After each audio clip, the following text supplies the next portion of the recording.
Oferecimento Deva Iveco, sempre ao seu lado. Agora são 6 horas e 33 minutos, nós estamos começando mais uma semana que é um pouquinho mais curta, tem um feriadão na sexta-feira. No dia 21, segunda-feira, tem mais um feriado e a gente lembra do Tiradentes. E outro dia, o presidente do Cindy Lojas, Nadim Donato, lembrava aqui mesmo no Redação BH News que por discutir com o governo de Portugal por 1/5 dos impostos, ele queria 1/5 dos impostos, achava ruim aquilo, que 20% de impostos pagos para a coroa portuguesa já incomodava, aliás, o Tiradentes. E ele morreu esquartejado, né? Hoje nós pagamos 37,5% de impostos e quem morre esquartejada por pagar tantos impostos é a população brasileira. Bom, e mais uma vez esse país fica brigando porque quer mais competitividade, a gente emenda feriados e faz o popular feriadão. Depois a gente fica reclamando aí nos cantos, porque o Brasil precisa ser competitivo, nós precisamos de mais dias de trabalho, precisamos brigar com a economia da China, porque a indústria chinesa entra aqui. É bom pensar na hora da gente conceder esse tanto de feriados por aí. Mas vamos aproveitar e vamos descansar no final de semana e trabalhar na segunda, terça, quarta e quinta para fazer render. Vamos juntos até às 7h30 da noite, pelo 9 da NET, pelo 29 do HF e também pela internet no bhnews.tv.br, porque está começando agora mais um Redação BH News. O ex-ministro das Comunicações, pré-candidato ao PSDB ao governo mineiro, Pimenta da Veiga, participou hoje de manhã, foi o convidado do projeto Conexão Empresarial da VIB Comunicação. Na oportunidade, ele falou sobre as denúncias de um suposto envolvimento com o chamado Mensalão Mineiro. Quem fez a reportagem foi Carlos Barroso e você confere aqui no Redação. O ex-ministro Pimenta da Veiga falou a empresários e políticos, dentre eles o governador Alberto Pinto Coelho, sobre a pré-campanha dele ao governo de Minas. A maior parte foi de críticas ao governo federal. Ele prometeu um plano ousado para efetivar o metrô, em conexão com a região metropolitana. Mas a entrevista do ex-ministro centrou-se na declaração que ele fez durante a palestra, com a voz embargada, de que estava sendo perseguido pelo governo federal. Ministro, o senhor se emocionou ali em determinado momento quando o senhor falou da perseguição, só espera que o governo federal não persiga, fica fazendo perseguição aí aos adversários e ajudando aos amigos. Por que o senhor se emocionou tanto? Chegou até a ficar com a voz embargada, até uma lágrima, né? Não, lágrimas não houve, mas... Não, é o seguinte, aparelho de Estado é para ser usado em favor da população. E não pode ser usado nem para privilegiar amigos e nem para perseguir adversários. Foi só isto. A emoção deve ter sido por outras razões. Pois é, mas o senhor acha que o senhor está sendo perseguido nesse momento? Não, isso foi um comentário genérico que eu fiz.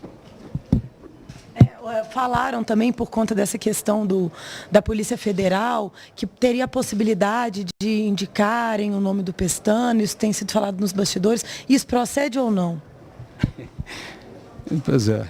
É lamentável que a política que devia estar sendo usada para a discussão de ideias, esse momento eleitoral que devia estar sendo usado para a discussão de ideias, de projetos, para um confronto de propostas, esteja sendo usada para atitudes desse tipo. Isso é profundamente lamentável. O senhor acha que é tudo dirigido pelo governo federal? Não, eu não acho. Eu estou avaliando as coisas e tem ocorrido as coisas mais descabidas. É um escárnio o que tem ocorrido. Mas duas coisas que o senhor... Sobre o assunto, ministro, por que o senhor fez a retificação do imposto de renda do senhor e por que o senhor optou colocar como pessoa física? Porque o meu escritório tinha sido iniciado naquele tempo e o CNPJ levou mais de um ano para ser deferido, para ser liberado. Então, durante o primeiro ano, eu advoguei com pessoa física. Aliás, em alguns casos, fiz até mútuos com clientes para que pudéssemos chegar até a emissão da CNPJ e pudesse ser feito através de empresa, da minha empresa, Pimenta da Veiga Advogados. Então, foi por essa razão. Tá, e falou então o pré-candidato PSDB Pimenta da Veiga. Ele explicou-se com relação a denúncias do suposto envolvimento com o Mensalão no final da entrevista, falando e referindo-se ao imposto de renda.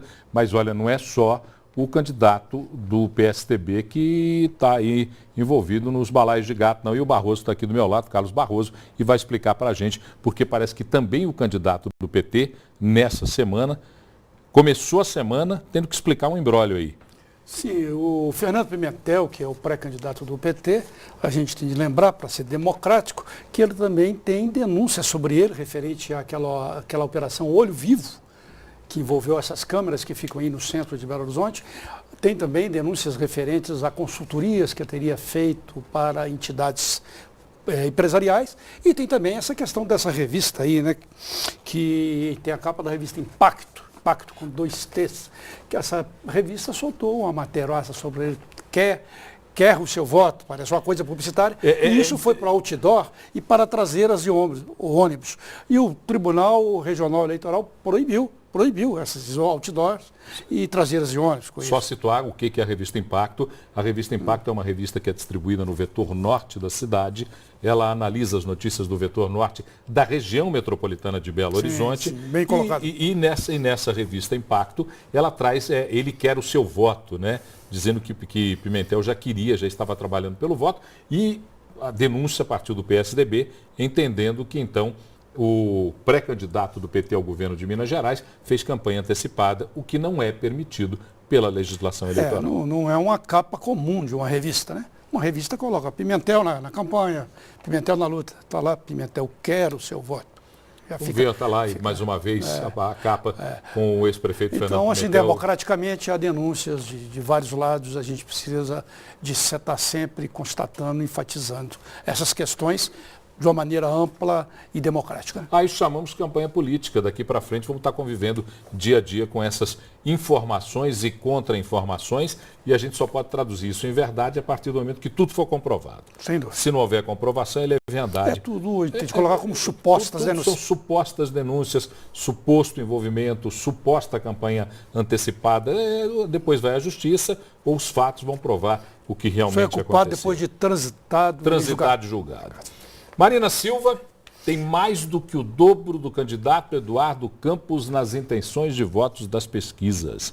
E ela agora falou, eu sou a vice. É verdade ou não? Foi hoje, e dá de balaiada no que seria o cabeça de chapa, o ex-governador de Pernambuco, Eduardo Campos.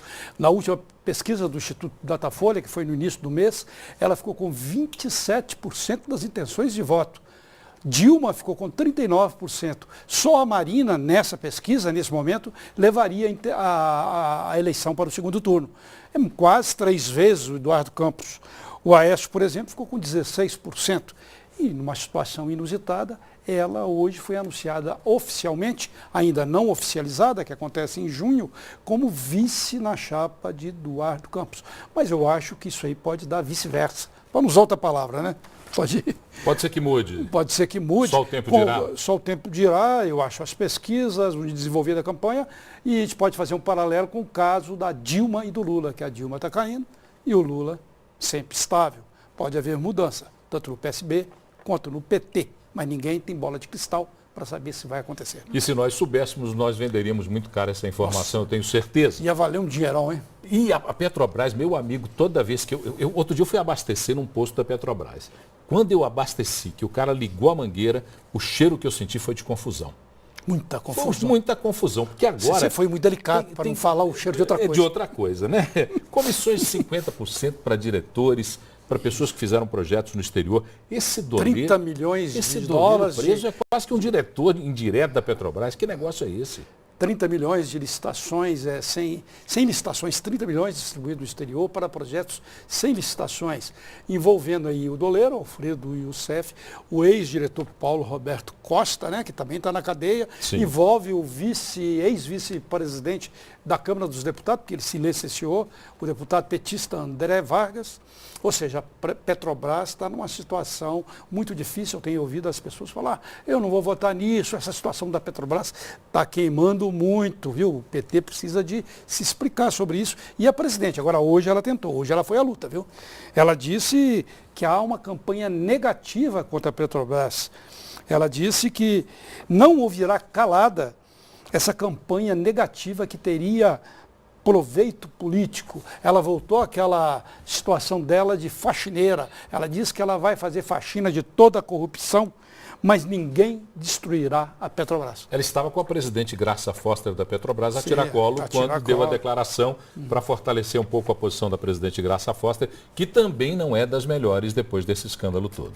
A presidente Dilma, por exemplo, já foi a poderosa, ela foi ministra da Minas e Energia, ela foi a poderosa ministra da Casa Civil, presidente, mulher de confiança do Lula, a pessoa de confiança do Lula. Então, esse escândalo a atinge de uma maneira frontal. Hoje ela já saiu pela primeira vez de uma maneira assim, incisiva, já saiu na defesa. Fechando nossa conversa, o Cena Política de hoje tem Leonardo Quintão como um dos convidados, ou convidado, né?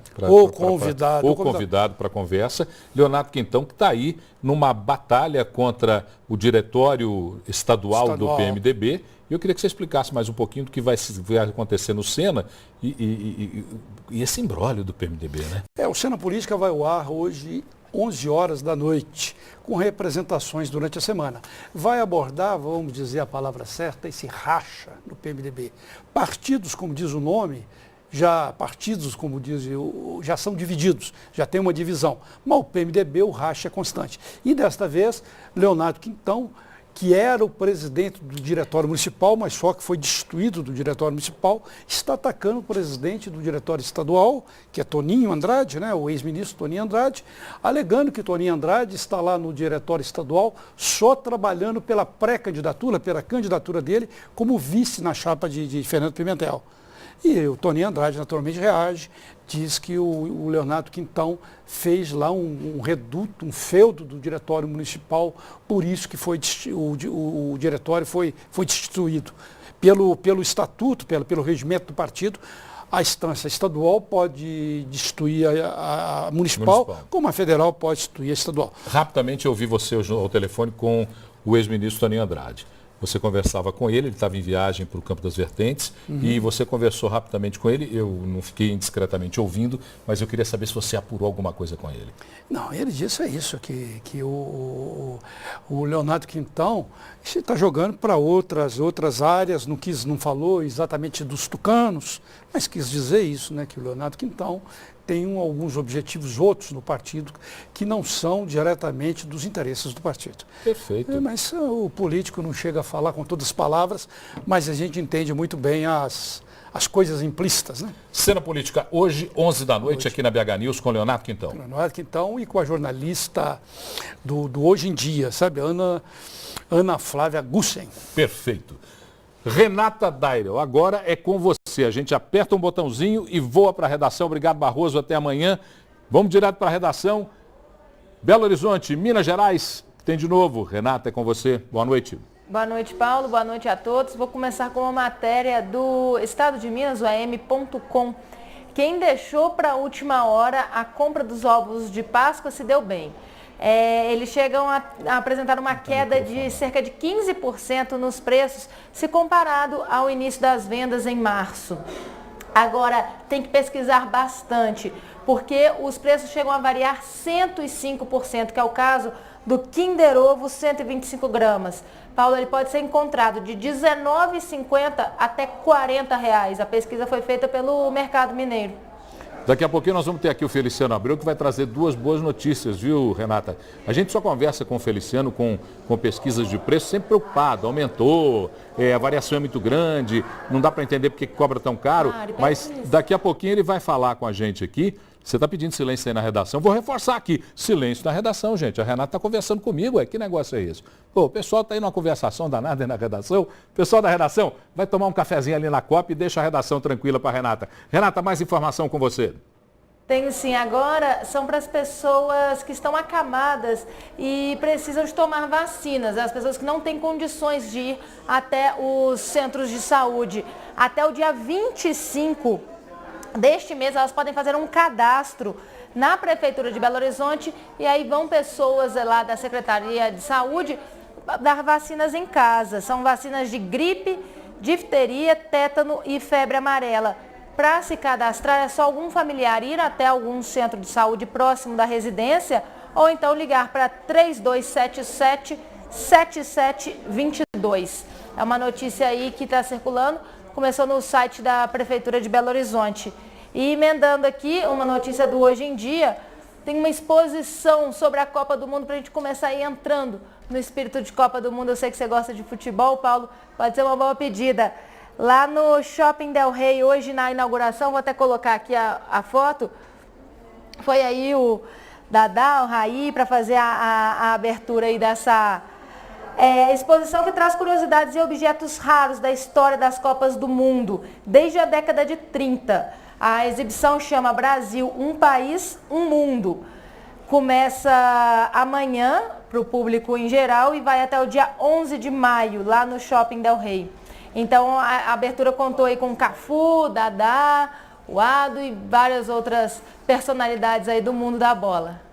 Perfeito, Renata. Daqui a pouquinho você volta falando do Brasil, volta falando do mundo. A gente vai para um intervalo, é rapidinho. Agora, preste atenção, porque no próximo bloco você vai entender o que é cobrado na sua conta de luz. Só para você entender como é que é cobrada a conta de luz, uma vez que nós estamos aí com um aumento de 14% batendo na porta para a energia residencial e 12% para a energia industrial. Só para a gente entender quanto vale a energia nossa de cada dia. A gente volta em instantes.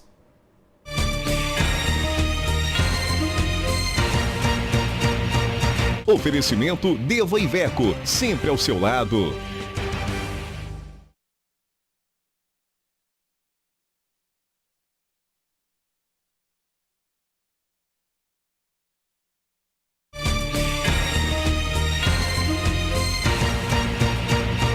Oferecimento Deva Iveco, sempre ao seu lado. Estava conversando com o advogado Ezio Mansur, que está aqui do meu lado. Boa noite, Ezio. É um prazer recebê-lo mais uma vez aqui no Redação BH News. E nós conversávamos sobre a conta de luz, porque nós estávamos impactados com a notícia do aumento de 14% na energia residencial e 12% na energia industrial.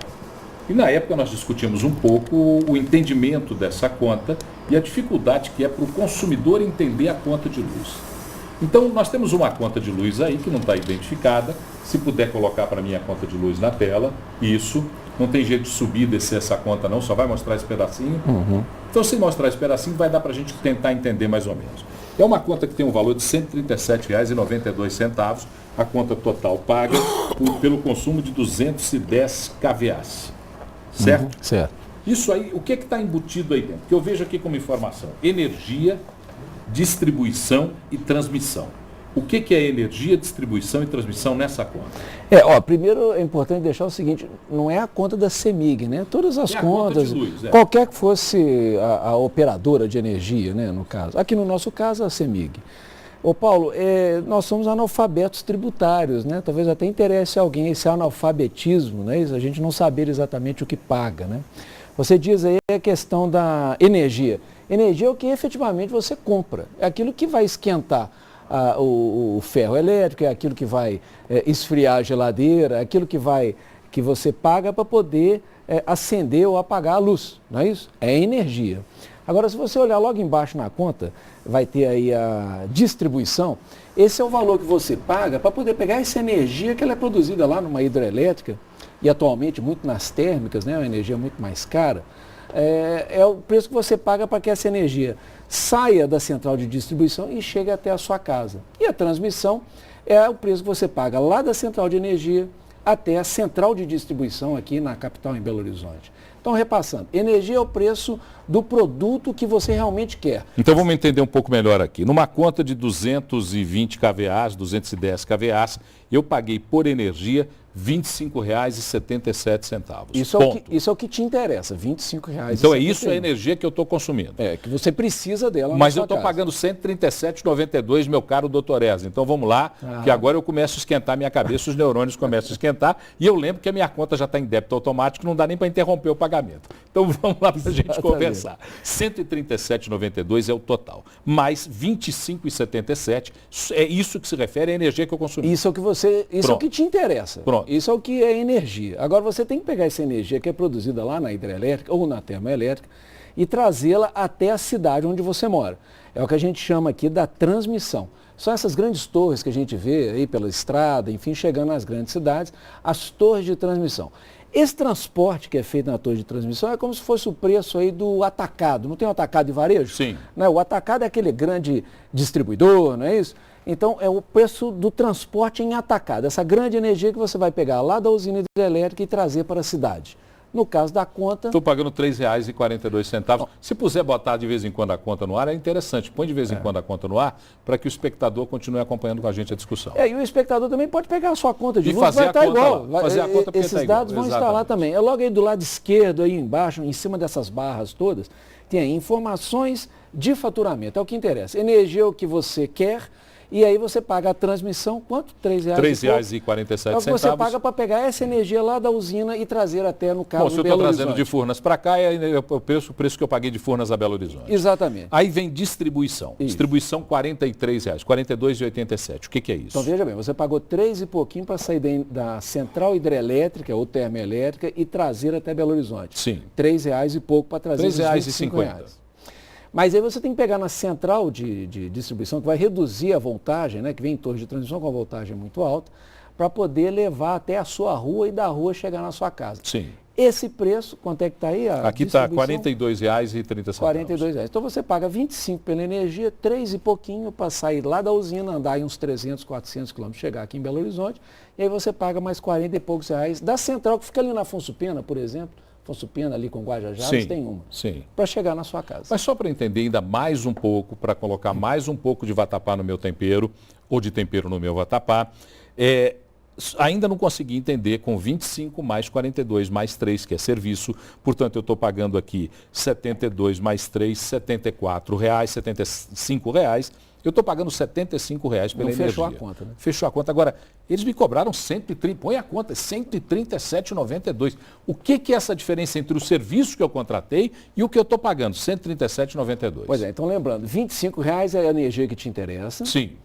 R$ 3,50 é para trazer lá da usina e chegar aqui em Belo Horizonte, dá uns 400 quilômetros.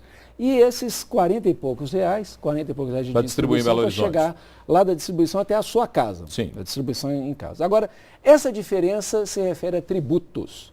Tributos é uma grande família, né?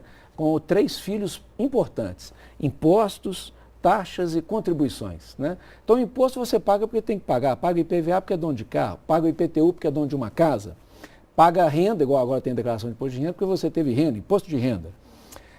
Você paga a contribuição, como, por exemplo, contribuição de melhoria, para poder melhorar alguma situação, Sim. a rua, o calçamento, etc. São as contribuições previdenciárias, etc. E as taxas, um bom exemplo é a taxa de passaporte. Você paga a taxa e recebe um passaporte. Nessas contribuições, e aqui na conta de energia, nós vamos verificar, por exemplo, a contribuição, ela está separada na conta, fica em cima, assim, do lado direito, contribuição de iluminação pública. É quanto você está pagando para poder ajudar a iluminar a sua rua e a rua do seu vizinho, de todo cidadão da cidade. Que no caso dessa conta está em R$ 13,91, ou seja, eu estou pagando de taxa de iluminação pública. Contribuição. Contribuição de iluminação pública, eu estou pagando 50% do valor que eu pago na minha energia. Não, você vai pagar 50%, incluindo a contribuição de iluminação pública e todos os outros tributos setoriais. Eles chamam aí no quadradinho, tem assim, encargos setoriais. Te dar um exemplo de encargo setorial. A energia aqui consumida basicamente é hidrelétrica, que é mais barata que a termoelétrica. Na distribuição na região norte do país, nós moramos numa federação, então lá no norte do país ela é termoelétrica, que é muito mais cara, envolve contribuição para combustíveis fósseis para tocar as usinas termoelétricas no norte do país. E a conta está aqui. A conta é pior. E o que é pior é o seguinte, agora estão fazendo grandes investimentos em hidrelétricas lá no norte do Brasil, não é isso? Toda hora a gente tem notícia disso, constrói, não constrói. Essas construções vão reduzir a conta de combustíveis fósseis. Ótimo, né? Então nós pagaríamos mesmos. Não. Nós vamos pagar também uma outra contribuição, a ideia é essa, uma outra contribuição, porque esses estados arrecadam ICMS em cima do combustível utilizado na termoelétrica. Sim. Como a termoelétrica vai deixar de funcionar, vai ser hidrelétrica, então ele vai ter uma redução na sua receita. Tem a proposta, então, para que nós paguemos também por essa conta da diminuição da arrecadação dos estados do norte do país. Ou seja, o nosso contribuinte, o consumidor, ele paga numa conta de luz de R$ 137,92 aproximadamente 48% de tributos das mais variadas matizes, cores e intenções. O fato, Paulo, é que nós não sabemos o que pagamos. Isso é que a gente queria discutir aqui, por isso que eu trouxe o doutor Ézio, e essa é só uma ponta da discussão, porque uma série de outros produtos e serviços que você consome também tem a mesma realidade. Metade, você vai abastecer o seu carro, você acha que colocou R$50 de gasolina? Não, você colocou 25 de gasolina, 25 foi de tributo. Então aí você entende o que está acontecendo daqui para frente, fiquei para você entender, né, o porquê que nós estamos aí queixosos com relação a tantos aumentos, queixosos com relação a tantos impostos e daí para frente a dificuldade de entender a conta, porque ela não vem explicitada nesse sentido, até porque... Ela cumpre a lei, ela traz todas as informações. Esses números nós estamos tirando aqui da conta. O problema é entender. E aí é o que nós dissemos no começo, todos nós, grandes analfabetos tributários, no final do mês pagamos essas contas. Bom, se nós estamos pagando, pelo menos é bom que nós entendamos. Exatamente. Ézio Mansur, mais uma vez, muito obrigado. Uma boa noite para você. Bom, eu vou agora voltar aqui para a nossa conversa e falar com o setor também que reclama muito dos impostos. Mas não reclama só dos impostos, não. Reclama de uma série de coisas que incomodam bastante o desenvolvimento do setor. Pedi para o Celso Vilela sentar aqui conosco, o vice-presidente da Federação das Câmaras de Dirigentes Lojistas de Minas Gerais, da FCDL, e presidente da CDL do Triângulo, Celso Vilela. Prazer recebê-lo aqui. Uma boa noite. Eu fiz questão de emendar aí essa questão dos impostos, porque eu sei que o comércio, os lojistas, são extremamente penalizados com a questão dos impostos. É uma discussão que tem que ser levada à frente rapidamente para entendermos melhor por que a gente está pagando tanto imposto. Né? Sem dúvida. Eu comecei falando aqui que Tiradentes brigou com a coroa portuguesa, comecei o programa hoje, brigou com a coroa portuguesa pelo quinto, 20%.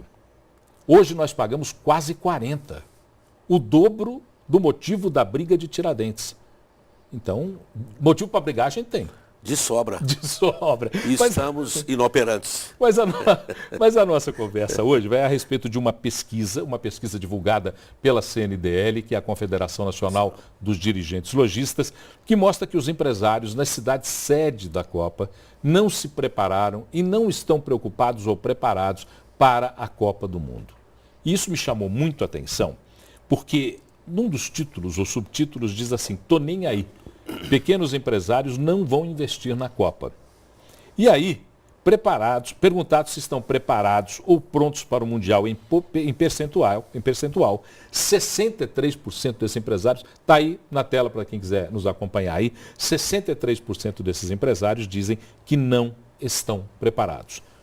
19% pretende, mas ainda não começou, e 18% está preparado. Que realidade dura é essa, Celso Vilela? Essa pesquisa mostra realmente o que vive hoje o lojista.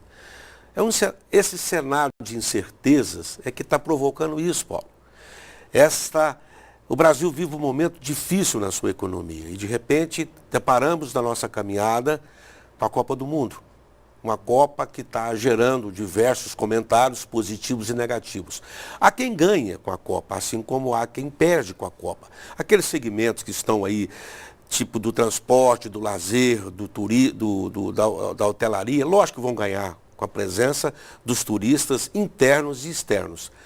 Mas aquela outra parte, aquele outro segmento que não tem resultado através da venda desse tipo de produto, vai ficar na pior, sem dúvida alguma. E é interessante porque eu estava vendo aqui por setor e o seu comentário na pesquisa, põe outra vez a lâmina aí, ó, por setor. O setor de transporte e locomoção, 64% dos empresários não se prepararam. Perfeito. Na hotelaria, 55%. Na alimentação, 62%. Enfim, está aí na tela. E o que me chama a atenção é que o setor mais bem preparado, com 42% dos atores desse setor preparados para a Copa, foi o setor das agências de turismo, diretamente envolvidos. Veja bem, não se vende apenas turismo, vende serviços também. Nós esperamos que esse número possa estar sujeito a alteração, até porque quem vende esses outros serviços vai ter oportunidade de melhorar o seu faturamento. Então é uma pesquisa que está apontando esses números que preocupam de alguma forma, mas também alertam de outra. E o importante é que o lojista esteja atento a tudo isso para fazer o melhor do aproveitamento dessa situação. Mas ainda dá tempo de se preparar, Celso Vilela? Sem dúvida. Nós estamos aí na porta da Copa, ainda tem tempo. Por exemplo, vamos lá para a tua cidade, para Uberlândia, a querida Uberlândia lá no Triângulo Mineiro. Lá em Uberlândia, no Triângulo Mineiro, a Copa não tem o mesmo impacto de uma cidade-sede como Belo Horizonte. Não somos cidade-sede de nenhum Mas os empresários se preparam, os lojistas se preparam para também capitalizar o momento da Copa? Veja bem, nós trabalhamos lá na nossa cidade de Uberlândia, o setor da gastronomia, orientando os restaurantes para que faça uma preparação no seu ambiente interno com relação às cores dos países que estão hoje prestigiando o Brasil nessa Copa, que leve a uma música ao vivo, lembrando o país de origem também que estão prestigiando a Copa do Mundo. Então são situações dessa natureza que nos remete a uma análise de que, mesmo diante de um cenário de incerteza, nós ainda podemos ganhar com isso. Capitalizar alguma coisa. Capitalizar alguma coisa. E que sirva de exemplo para que possamos, em outras oportunidades, como, por exemplo, na Copa das Olimpíadas, aproveitar melhor essas oportunidades. Olha, com exceção de São Paulo e do Rio de Janeiro, aliás, com exceção de São Paulo e de Brasília, porque Belo Horizonte é a terceira cidade que menos se preocupou com a Copa. Sim, porque os empresários em Belo Horizonte, 61% deles não se preocupou e não vai se preocupar com a Copa. E não se preocuparam, não vão se preocupar com a Copa. E 3% estão dizendo que estão preocupados. É muito baixo esse índice para uma cidade-sede. Sem dúvida. Isso mostra que aquele cenário de incerteza realmente está evidenciado. A segurança que o lojista espera, ou que esperava dos poderes públicos para poder fazer com que o negócio rendesse, o faturamento acontecesse, não está acontecendo. E eu queria que colocasse a última lâmina agora, porque sobre essa lâmina eu quero fazer uma rápida reflexão com o Celso Vilela. Essa última lâmina diz assim: por que você não se preparou o seu negócio para a Copa? A principal justificativa é: não acho necessário, não creio em aumento significativo da demanda. Sim. Essa é a visão do lojista pesquisado pela CNDL, que é a entidade maior dos dirigentes lojistas do Brasil. E outra coisa que me chama a atenção é que 4% diz assim: investi para a Copa das Confederações e não tive o retorno desejado. Sem dúvida, vivemos uma situação da Copa das Federações, que não resultou em nada em termos de faturamento para as empresas, e é evidente que em cima desse resultado, nenhum lojista estaria entusiasmado a fazer uma mudança de cenário para a Copa do Mundo. Então nós vivemos em cima de realidade. No varejo as coisas acontecem no balcão, é no dia a dia, no tete-a-tete com o consumidor. Então nós, como se diz, o lojista ficou esperto. Ele ficou analisando todas as probabilidades e fazendo os investimentos, desde que realmente os sinais fossem favoráveis a um crescimento do negócio dele, o que não deverá acontecer. Para a gente finalizar a nossa conversa e olhando para aquela câmera ali, que muita gente vai estar te olhando agora, o que é que falta para que o comércio lojista, responsável por um setor extremamente importante da economia brasileira, tenha condições adequadas para aproveitar não só a Copa do Mundo, mas todos os bons momentos de venda? Uma relação de transparência entre aqueles que administram o nosso país e as entidades de classe que representam o nosso comércio, o nosso associado, o nosso lojista. É preciso que isso aconteça de uma maneira mais transparente, uma maneira mais verdadeira, mais real, porque nós já estamos cansados e mesmo de viver ilusões sem resultado financeiro para as nossas empresas. Sabemos o papel nosso no processo de geração de recursos, na geração de empregos, e uma contrapartida que esperávamos que acontecesse não está acontecendo. É momento de reflexão. Eu não sou favorável, como presidente da entidade, às manifestações que não sejam ordeiras. Eu acho que num país onde predomina a democracia, deve haver espaço para que essas manifestações aconteçam, mas é preciso, acima de tudo, que elas sejam ordeiras. Não sou favorável a essas manifestações, mas que todos esses sinais sirvam de alerta aos nossos administradores para que repensem o seu relacionamento com as classes produtoras, porque é através dela que o crescimento acontece. Obrigado, Celso Vilela, vice-presidente da Federação das Câmaras de Dirigentes Lojistas de Minas Gerais, presidente da CDL de Uberlândia. Obrigado a você. Eu fiz questão de trazê-lo aqui para analisar um pouco melhor essa pesquisa, porque me chamou muito a atenção o fato de que boa parte dos lojistas brasileiros não se prepararam e não estão pouco preocupados em se preparar para a Copa do Mundo. Perfeito. Intervalo, a gente volta já com mais um bloco do Redação BH News.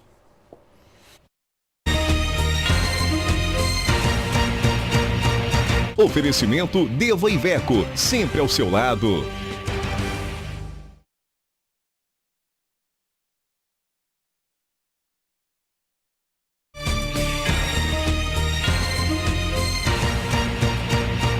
Oferecimento Deva Iveco, sempre ao seu lado. Agora são 7 horas e 13 minutos, nós estamos de volta com a nossa redação BH News e no programa de hoje nós já discutimos alguns assuntos que servem para acender algumas luzes nessas conversas que a gente tem aí diretas, né? Primeiro falamos sobre política com o Barroso, depois falamos sobre a nossa conta de luz, falamos sobre os impostos e falamos também sobre os empresários que estão muito preocupados, particularmente os lojistas, em não aproveitar melhor a Copa do Mundo. O que mais chama atenção é que 50% deles não se prepararam para a Copa do Mundo. E aí acende a luz vermelha de toda a nossa vida. Mas vamos de boa notícia, porque a gente só dá uma notícia, de vez em quando tem que chamar uma boa notícia aqui, pelo amor de Deus. Feliciano Abreu. Como é que vai, Paulo? Tudo bem com você? Tudo ótimo. Eu não entendi, na hora que o João Paulo me falou hoje de manhã pelo telefone, ele falou assim, o Feliciano vai falar para você que os ovos de Páscoa caíram de preço. Caíram de preço. E que o peixe na Semana Santa está mais barato. Pois é uma notícia interessante, né? Porque muitas vezes o consumidor está vendo a demanda crescer, né? O comerciante vendo essa demanda crescer, mas o que acontece é que há um desespero também no estabelecimento. Ninguém quer ficar com ovos de Páscoa nas gôndolas do supermercado, principalmente na próxima segunda-feira. Por isso que nós acompanhamos o preço, Paulo, desde o início da quaresma, ou seja, logo depois do carnaval, no caso dos ovos de Páscoa, e do bacalhau e do peixe, a gente teve aí o acompanhamento desde a quarta-feira de cinzas. A notícia é muito boa, mas o consumidor não pode deixar a pesquisa de lado. Pra você ter uma ideia, o pescado, nós tivemos quedas aí pelo preço médio no quilo da sardinha de 17,33%. O preço médio, que era R$ 9,35, caiu para R$ 7,73. E o bacalhau também, o bacalhau Ling, de R$ 39,12, caindo para R$ 31,40, uma queda de 19%. Outro peixe que teve uma queda interessante foi o curimatã, de R$ 14,07, caindo para R$ 13,28. O outro bacalhau, o bacalhau do Porto, caindo 10%. O preço médio dele, que era R$ 63,00, caindo para R$ 56,00. Portanto, aí uma boa notícia no caso dos pescados. Uma excelente notícia, principalmente porque agora na Semana Santa tem muita gente que não come até por profissão de fé, não come carne. Exatamente, e prefere comer o pescado. E também porque tem a tradição do bacalhau da sexta-feira. Agora tem um detalhe interessante também. A gente falou de queda, que é um dado estatístico que é muito importante, mas as variações são gigantescas. Hoje, para o consumidor ter uma ideia, o quilo do bacalhau site, que é o mais consumido, custa de R$ 17,89 até R$ 41,50. O mesmo peixe? O mesmo peixe, com a diferença de 132%. Outro interessante aqui também foi no caso do filé de merluza, de R$ 10,90 o quilo, até mesmo R$ 29,00, com a diferença de 166%. Tivemos aqui também no caso da piratinga, né, de R$ 11,70 o quilo, até R$ 25,00, com a diferença de 113%. E o salmão de R$ 23,00 até R$ 59,90, com a diferença de 160%, a diferença média é em torno de 50%. Claro que além de olhar o preço, o consumidor tem que ver o acondicionamento desses pescados, porque normalmente ninguém quer comprar peixe estragado por um momento, né, que vai fazer uma penitência, né, Paulo? E a qualidade do produto e o preço que juntos fazem a melhor opção. Exatamente. E para ter a melhor opção, nunca deixar de lado a pesquisa. Exatamente. É pegar a pesquisa, levar lá, questionar com o dono do estabelecimento, o dono da peixaria, mostrar que você está por dentro dos preços. Não adianta você chegar lá e chutar um preço. Ele está mais por dentro do preço, né? Porque ele está no mercado. Então você fala assim, olha, um bacalhau site você está comprando por R$ 30,00, sendo que tem preço de R$ 17,89. Claro que você tem que olhar a espessura da carne, mas é bom também você ter informação. A dona Amélia lá do Planalto agora deve estar ligando para mim, já deve estar no meu telefone a ligação dela, querendo saber que site que ela vai pesquisar isso. mercadomineiro.com.br. Todas as informações, inclusive para ela imprimir e levar lá. Pronto. Né, Paulo? Para ela chorar bastante com o argumento. Dona Amélia, estou esperando então ser convidado para o bacalhau agora na sexta-feira, com a pesquisa de preços feita através do Mercado Mineiro. Feliciano Abreu, grande abraço. Agora fica aqui um pouquinho, claro, que você vai assistir uma matéria incrível. O Nélio Souto fez uma matéria sobre as calçadas de Belo Horizonte. É incrível. As pessoas, eu não sei como é que não se percebe como são ruins as calçadas. Nós que somos aparentemente normais, sem nenhuma necessidade diferenciada, sofremos um bocado com as calçadas desniveladas. Imagine pessoas que andam com muletas, cadeiras de roda, cegos. Vamos ver a matéria do Nélio. Nélio Souto.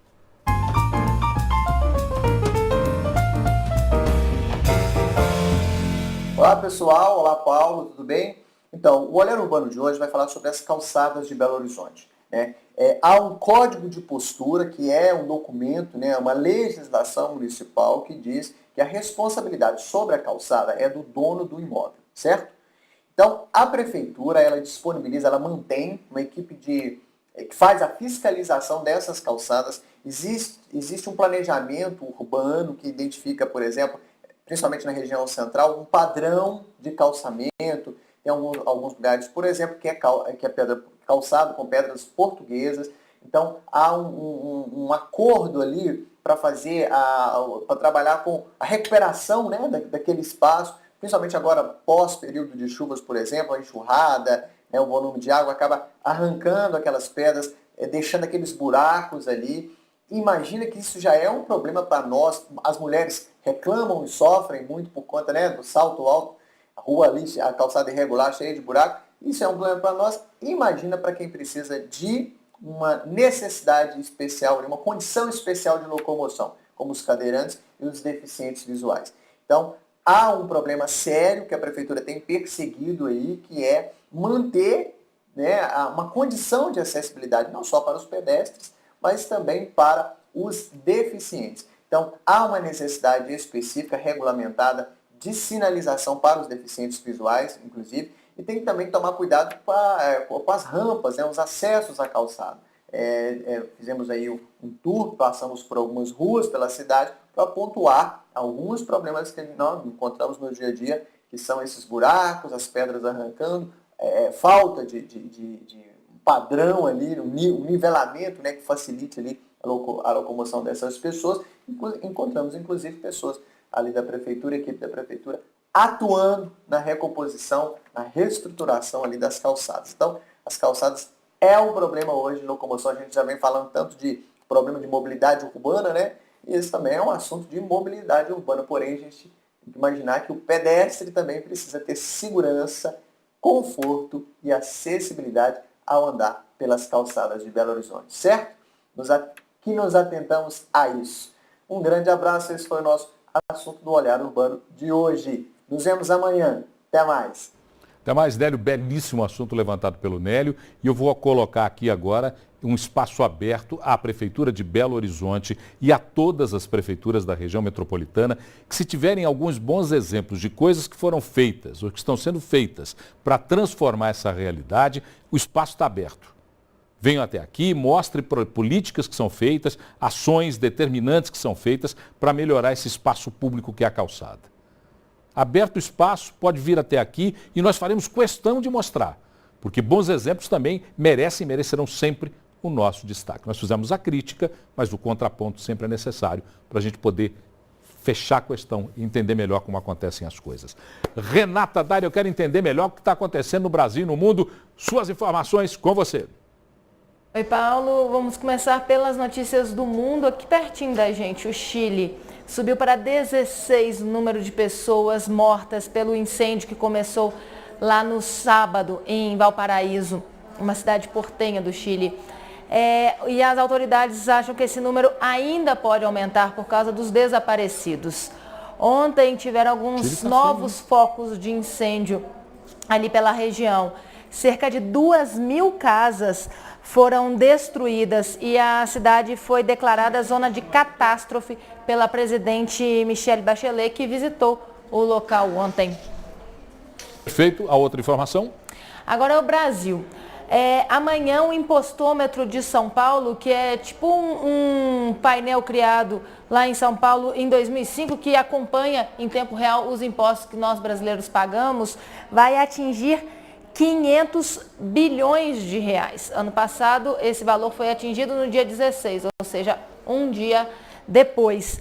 Essa notícia é do jornal O Tempo. No estado de Minas, foi noticiado que o Banco Central subiu a estimativa brasileira de inflação de 6,35% para 6,47%. E aí, olhando pela internet, na Folha de São Paulo, eu achei ali uma coisa que fecha bem esses dois assuntos. Os brasileiros estão menos otimistas com o país. É uma pesquisa que o Instituto Datafolha faz sobre o orgulho de ser brasileiro a partir de aspectos econômicos, como inflação e emprego. Em 2013, esse índice era de 148, este ano caiu para 109. Um dos pontos fortes foi a inflação.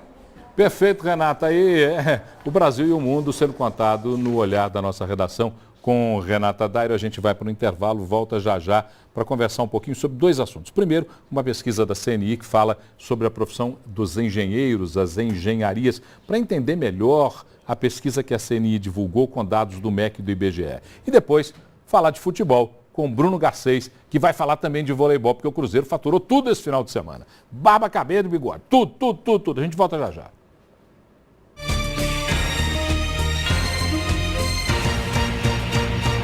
Oferecimento Deva Iveco, sempre ao seu lado.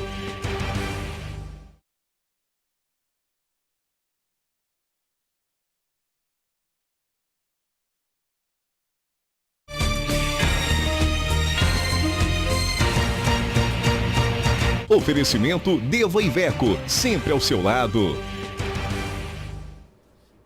Bom, nós estamos aqui agora nesse último bloco do nosso Redação BH News. No último bloco do Redação BH News, nós vamos falar sobre uma pesquisa da Confederação Nacional da Indústria, uma pesquisa que tem dados com base nas informações do Ministério da Educação e Cultura e com base nas informações do IBGE. Para falar sobre essa pesquisa, está aqui o coordenador do CREA Júnior, o vereador Tarcísio Cacheta, que está aqui conosco. Primeiro, muito prazer pela sua primeira visita aqui nos nossos estúdios, muito obrigado. E eu queria já entrar no nosso assunto direto aqui, conversar sobre as engenharias. Ok, vamos lá. As engenharias, até pouco tempo atrás, eram produtos de extrema admiração por parte dos que escolhiam a carreira. Dizia-se assim, olha, fez engenharia, está no mercado de trabalho. O dado da pesquisa da CNI, que nós vamos mostrar daqui a pouquinho, diz que a maioria dos engenheiros brasileiros não exerce a função em áreas que se formam. O que está acontecendo com as engenharias, Cacheta? Eu acho que aí nós temos que ver duas coisas primeiro. Primeiro é que eu concordo com algumas análises que existem de que os profissionais da engenharia, ao irem para o mercado de trabalho, vão ainda sem muita prática e sem muita experiência. E nessa condição pode até mudar um pouco de rumo para buscar outras profissões, outras áreas de atuação. E também nós não podemos perder de vista que nós tivemos a década de 80 e a década de 90 consideradas as décadas perdidas, onde o país não cresceu absolutamente nada e nós tivemos uma população enorme de profissionais de todas as áreas, inclusive da engenharia, com a grande recessão que o país viveu, que não conseguiam atuar nas suas profissões. E essa leva, ela continua sendo engenheiro, continua trabalhando e boa parte dela ainda continua fora do mercado de trabalho da engenharia, porque elas foram para as outras áreas. Então, eu acho que tem esses dois aspectos que nós precisamos levar em consideração. Bom, vamos colocar uma arte aqui, essa arte que veio da pesquisa da CNI, para a gente entender um pouco melhor. Está lá a nossa arte dizendo que 680 mil engenheiros são formados. Né? Dos 680 mil engenheiros, 256 desses 680 mil estão trabalhando nas suas áreas fins. Engenheiro eletricista, elétrico trabalhando com engenharia elétrica, químico com química, enfim, nas suas áreas. E a indústria que emprega 154 mil desses 680 mil formados. Esse cenário dá que leitura para a gente fazer? E a indústria não está empregando muito pouco com relação ao número de profissionais formados? Eu não sei se está empregando muito pouco. Eu acho que a indústria ou qualquer atividade econômica, ela emprega de acordo com a necessidade. Nós temos que estar relacionando, evidentemente, a empregabilidade com a atividade econômica. Se nós temos um país com pleno emprego, plena atividade, com índice de crescimento do PIB muito elevado, nós vamos ter uma demanda maior. Isso ocorreu na década dos anos 2000. De 2001 até o ano de 2010, nós tivemos um crescimento enorme da procura da engenharia, dos cursos de engenharia e também de profissionais. Tanto é que houve uma recuperação bastante grande. Para você ter uma ideia, de 2001 a 2010, os cursos de engenharia triplicaram no país. E o número de profissionais também colocados no mercado de trabalho. Mas nós estávamos crescendo a uma taxa de 4% ao ano, em média. E 4% a gente tem dados do IBGE que diz que nós precisaríamos estar formando 95 mil profissionais por ano para poder atender essa demanda. Se nós temos somente essa quantidade de pessoas profissionais da engenharia trabalhando na indústria, é porque a indústria também não está absorvendo uma quantidade maior de profissionais. Além de tudo, eu acho que tem uma versatilidade das nossas profissões de engenharia que leva os nossos profissionais a atuarem em outras áreas. Na TI, tem muito profissional de engenharia, na área de gestão de empresas também, na área da administração de empresas, nós temos muito profissionais da engenharia que, pela sua versatilidade, sua capacidade de gerenciamento e a capacidade de se adaptar às condições, atuando em outras áreas também. Isso explica, então, essa diferença desses 400 mil aí perdidos no meio do caminho. Boa parcela deles estariam exercendo outras atividades. Eu acho que não estão perdidos. Eles se acharam em outros campos da atividade Engenheiros humana, viraram em suco. outros campos da atividade. Eu acho que quando virou suco, na década de 80, Sim. foi lamentável, porque era um momento de extrema recessão que o país estava vivendo, de pouca atividade econômica e que vários profissionais tiveram que buscar outras atividades, inclusive próprios negócios, como esse tipo, daquele famoso engenheiro que virou suco, que realmente saiu do mercado por falta de opção de trabalho. Essa que é uma realidade. Eu queria entender um pouco mais sobre a proximidade da academia com a realidade da empresa. Às vezes, a academia não se aproxima da empresa e vice-versa. E a gente pode entender que alguns desses números aqui estão aí sumindo porque os formados não têm a formação adequada para chegar e assumir seu posto de trabalho? Eu acho que nós não podemos generalizar. Nós temos escolas com uma capacidade enorme de colocar bons profissionais no mercado de trabalho. Nós temos aqui em Belo Horizonte inúmeras escolas que têm uma formação didática e de qualificação dos nossos futuros profissionais extremamente grande. Nós temos uma UFMG, uma PUC, uma FUMEC e tantas outras escolas, a Kennedy, etc., que colocam bons profissionais no mercado. Então, eu acho que não é essa a falta de experiência, até porque há uma interação bastante grande também entre as universidades e a própria indústria, na medida que precisa que esses profissionais façam estágio, se formem, se completem no seu aprendizado acadêmico. Eu acredito que não há esse problema em relação às escolas. Eu acho que, principalmente, é a atividade econômica que mostra essa dificuldade. Se nós observarmos dados do final dos anos de 2011, onde nós tivemos inúmeras dificuldades para colocar profissionais no mercado, porque nós estávamos crescendo numa taxa muito grande e a própria escola, os próprios profissionais ainda não estavam sendo formados na mesma velocidade daquela demanda. Então, eu acho que tem muito a ver e nós não podemos ter essa preocupação se eles estão fora do mercado. Nós temos que ter a preocupação, sim, se esses profissionais estão com a formação adequada para buscar inovação, para buscar a capacidade de se inserir profissionalmente nesse mercado. Agradecer a José Tarcísio Cacheta, coordenador do CREA Júnior, vereador por Belo Horizonte. Muito obrigado por ter dedicado um pouco da sua noite atribulada, corrida da segunda-feira, para vir bater esse papo com a gente. O papel nosso. Muito obrigado. Parabéns aí pelo jornal dinâmico, sempre presente aí na cidade. Muito obrigado, um grande abraço. Eu vou convidar um rapaz para entrar aqui rapidinho comigo aqui, pela minha ponta direita aqui. Vem cá, entra aqui pela ponta direita que nós vamos bater uma bola rapidinho aqui para finalizar a nossa conversa, porque hoje é dia de choro. Tem muita gente chorando. Não tivemos gol na final do Mineiro, né, Paulo? Mas tem tivemos uma polêmica, né? Tem uma polêmica que está muita gente chorando. Primeiro, queria dizer o seguinte, como atleticano, que eu já me confessei, digo o seguinte, o problema não foi o pênalti no João, não. O problema é que o time do Galo não está jogando bola e o time do Cruzeiro joga mais bola que o time do Galo. Isso é inevitável, então, né? Pronto. Todo mundo enxergou isso. Se o pênalti foi um erro absurdo, vamos discutir depois. Mas o time do Galo não merecia esse campeonato e o campeonato está de bom tamanho para o Cruzeiro. Está de bom tamanho, que o torcedor não se engane com o futebol apresentado pelos dois times neste Campeonato Mineiro. Foi abaixo da média. Eu acho que o Atlético Cruzeiro tem que melhorar muito se quiserem disputar um título de Libertadores. Então, acho que calma lá, torcedor do Cruzeiro, e calma lá, torcedor do Galo. Precisa melhorar muito. Teve um lance polêmico e pode disfarçar muita coisa, né, Paulo? O lance polêmico pode tentar esconder e jogar alguma coisa para baixo do tapete. Você está vendo os melhores momentos e é interessante a gente ver, você conversava comigo isso, o Cruzeiro teve melhores momentos mesmo. Muito mais momentos. Se for contar ali, em torno de 7-1 em melhores momentos para o Cruzeiro. Não fez o gol, incompetência do ataque, mas o Atlético também está devendo muito nesse campeonato. Bom, e se termina o campeonato dessa forma, não dá para se discutir a justeza do campeonato, o título está extremamente bem entregue ao time que teve o melhor desempenho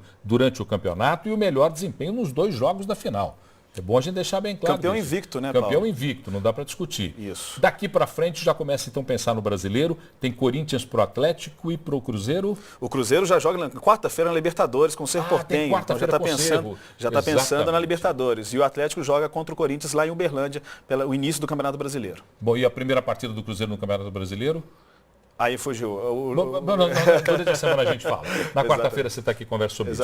Vamos terminar comemorando um título título justo também. Exatamente. Comemoramos o título do futebol do Cruzeiro, parabéns ao Cruzeiro Esporte Clube, parabéns ao trabalho do Marcelo, ao trabalho do presidente Ivan, aos jogadores do Cruzeiro Esporte Clube, mas tem que se dar parabéns também. Olha, esse time de vôlei do Cruzeiro é indecente. Não tem como competir com esse time de vôlei do Cruzeiro. Parabéns. Bicampeão nacional. É um dos times mais completos que eu vi no vôlei até atual brasileiro, nos últimos 20 anos. É completo o time. Joga bem na defesa, no contra-ataque, no bloqueio, no saque, que é o principal, e o ataque é fenomenal, jogando com o Wallace, Isaac, Felipe. É um timaço. Parabéns ao Sada Cruzeiro, então, por essa vitória incrível que traz para o voleibol de Minas Gerais esse presentaço que é ser bicampeão da Superliga de Vôlei. É merecido o melhor time do mundo e eu acho que tem que defender os títulos agora. Quarta-feira o senhor está de volta? Sim, quarta-feira. Então quarta-feira nós falamos sobre o Cruzeiro. Exatamente. Que joga contra o Cerro. Jogo difícil. Aqui. Exatamente. E vê a segunda lá. Isso. Que complicação. Daqui 15 dias outro jogo. Boa sorte aos times mineiros aí no campeonato brasileiro e na Libertadores da América. Lembrando aos meus amigos paulistas e cariocas que eu não lembro que time paulista e carioca está classificado para Libertadores mesmo, só para eu saber. Gente, tchau. Amanhã a gente volta. Tchau, tchau. 6h30 da tarde. Tchau.